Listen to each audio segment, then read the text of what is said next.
ఉంటాయనే కదా ఎక్కడ కానీ ఒక మంత్రం మాత్రం అదే ఉంది. ఏంటిదిరా మరి? ఓం గణపతి ఏమో ఉంది. అరే నిన్న బుక్ చెప్పారా మన మంత్రం ఒకటి చదువుదాం. సరేరా తింటాం.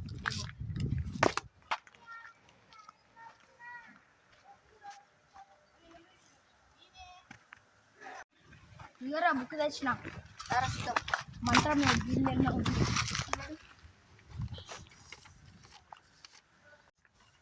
ఇక్కడనే ఎక్కడ ఉంటుందిరా. గిదేరా. ఓం ఏకదంతాయ విద్మహే వక్రతుండాయ ధీమహి తన్నో దంతి ప్రచోదయాత్. అరే ఇది 2 సార్లు చదవాలట. మనం ఒకసారి చదివినాం కదా, ఇంకోసారి చదువుదాం. ఓం ఏకదంతాయ విద్మహే వక్రతుండాయ ధీమహి తన్నో దంతి ప్రచోదయాత్. అరే ఇది చదివినాం కదా, కొంచెం పైనక వస్తుందా వచ్చిన మనం ఇందుకొని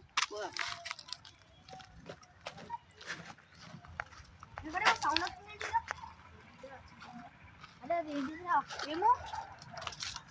అదే వినాయకుడు వాడిన అది ఆయుధమా కావచ్చు. గజానా అని రాసుంది. The epic saga. అదే అవ్వచ్చురా. అరే ఇదేమో జపానీస్ భాష లెక్క ఉందేమిరా, కానీ లాస్ట్కి మాత్రం ఇంగ్లీష్ అని రాసి గజానన ద ఎపిక్ సగా అని రాసి ఇది దేవతల పేరు రావచ్చు. అంటే ఇది వినాయకుడు వాడిన అసలైన ఆయుధం.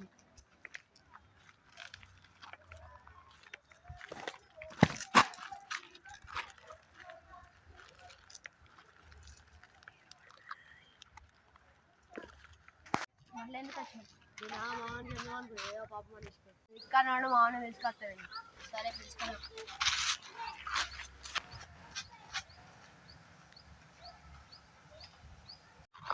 పారా ఇక్కడ బాగా ఎండకూడదు ఇంకా గల్లకూడదు.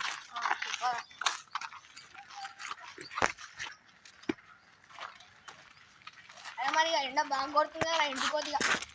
మరి ఇప్పుడు కట్టు సంగతి ఏంటిదిరా? ఇక మరి మీ ఇంట్లో పెట్టుకో. సరేరా. మరి వాడు వాళ్ళ భాష నేర్చుకొస్తా అన్నది కదా. ఇక మరి ఏమో తెలియదు, తీసుకొచ్చా కొందాం ఏముంది భయం. మరి మరి తీసుకొస్తానన్నా ఇలా గద్దులు కూర్చుందాం. సరే